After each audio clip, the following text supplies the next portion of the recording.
what's up everybody? This is John from PhoneDog.com, and this is my second in a series of videos on the HTC Eris. Today I'm going to be taking a look at the camera. I want to thank Best Buy Mobile for hooking us up with this phone, not only for review, but later to give away to one of you guys. If you want to win, just go to PhoneDog.com and click on the tab that says Win Free Phones. There you'll see an image of the phone that's currently up for grabs. You get 5 free spins a day on PhoneDog, 5 free spins a day on Facebook. It's free, it's fun, and you could win a phone, so why not try it, right? Also, check out Best Buy Mobile because they get rid of the need to send in mail-in rebates, deal with faxing receipts, all of that hassle. They take care of it all right there in the store for you when you buy the phone. Alright, let's get to it. Eris has the same camera that you'll find on the GSM and Sprint versions of Hero. It's 5.0 megapixels, autofocus, video and still images. And one thing I should point out right off the bat that I had troubles with on the Sprint Hero is it zooms with the trackball. And I had an early version of the Sprint Hero. I'm sure it works fine now, especially after the update, but even before the update, other people were saying it worked. So I just wanted to show you guys that that definitely works. Let's check out the menu real quick here.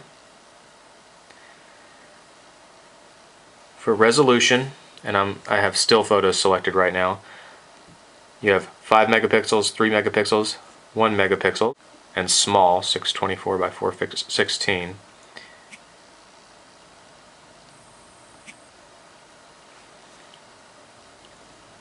can change the white balance based on different categories of light situations.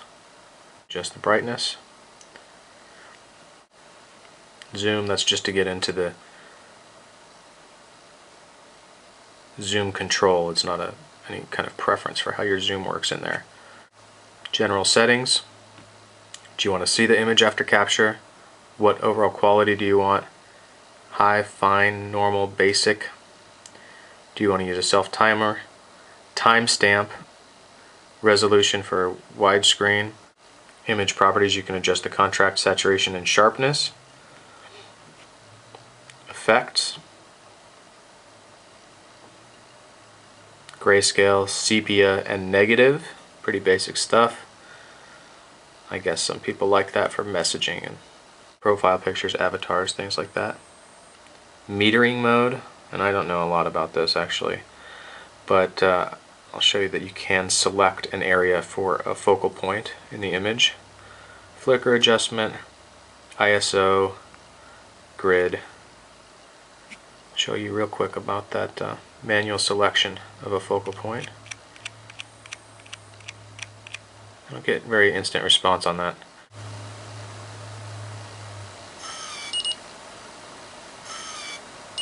You can see it's looking for different focal points in the image, so you might use that to select somebody's face.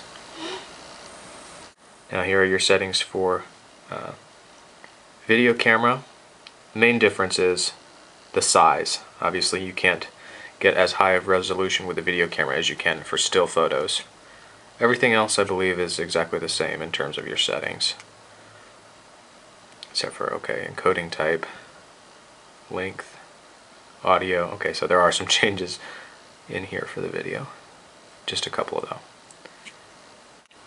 Now because I'm not going to be posting any sample photos or videos from the Eris, I'll just show you my gallery right here and explain to you the experiences I had under different circumstances. As you can see, in a well-lit area, photos turn out great, no problems at all. I should have done a demonstration. Actually, I'll do it right now. I have a bright light on this bottle. Get it focused there. Okay, now what I'm going to do is just move the camera a little bit while I'm taking the picture so we can see how much blur comes out. Oh, I'm on video. Not what I meant to do. But that's good, we have a sample for both now. Okay, let's go back into the gallery. Now the reason I did that is to show you how much more blur there is in a dim area. You can see blur there, but that's pretty good actually considering how close and the speed that I was moving at. Let's look at the video. Looks pretty decent. So under bright light, the camera, which has no flash, functions pretty well. You're not going to get a lot of blur unless something is moving really quickly or unless it's close and moving. Before I show you the other options here, or the other photos real quick, I'll just show you the options that you have at the bottom of your gallery. That's to view them in a list by whether they're camera shots, all photos, videos.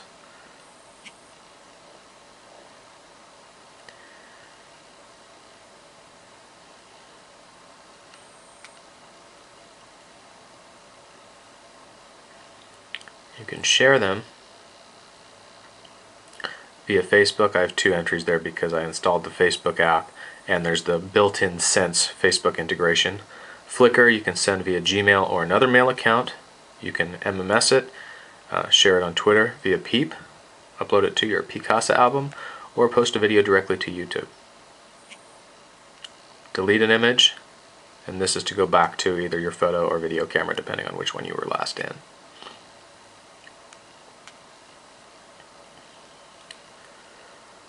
So let's go back a little ways in my gallery here.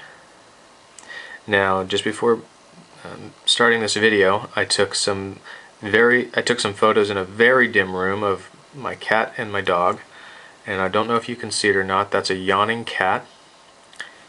Get a little white out there. And now that I'm viewing an existing photo, I have some other options as well. A slideshow, set as, contact avatar or wallpaper. I can rotate it, delete it. More is to crop. See details, if I had like geotagged it, for instance, or I wanted to see the time it was taken. And that's just to assign it to albums or adjust settings for social networks. Now, I don't know if you can see it or not. There are some lines, a little bit of noise introduced when you take a photo in a very dim room. It'll be difficult to make out because you also see interference patterns that the camera picks up based on the refresh rate of the screen. But let me turn off the light here, see if you guys can see. Do you see those stripes going across? Dark and black and blue stripes across the image. That's what happens in a dark room. You see that extra noise. Now, my dog was sitting by the window, and you can see a lot of noise there. However, the shades were drawn, and this image turned out quite a bit brighter than it appeared to my naked eye. I think I mentioned that in a test video I made here. Here we go. So I'm just moving the camera back and forth a little bit here to see how much it blurs in dim light. And the image I'm seeing on the screen is actually quite a bit brighter than what I see with my naked eye in this room.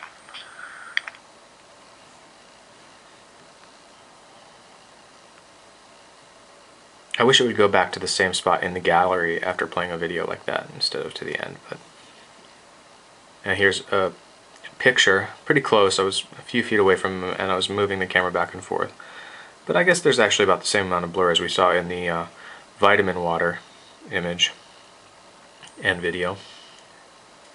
Still image, much dimmer than it looks on screen, but you get that blue tint to it.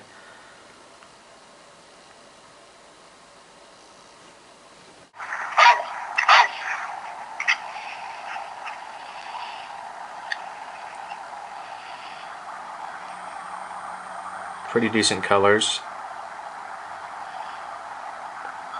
Again, it's a very gray and cloudy day here.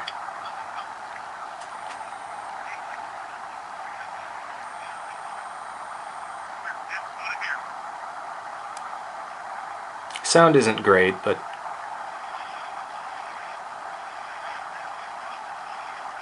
a lot of that is because it's playing. A big part of why the sound doesn't sound too good there is because we're hearing it over basically a speakerphone. When I upload these directly to YouTube, the sound is pretty good actually. Still photos taken outside turn out great. I'm using high resolution. And he is moving around a little bit in these photos. You can see a tiny bit of blur there because he moved really quickly. But for the most part, you don't see much blur outdoors.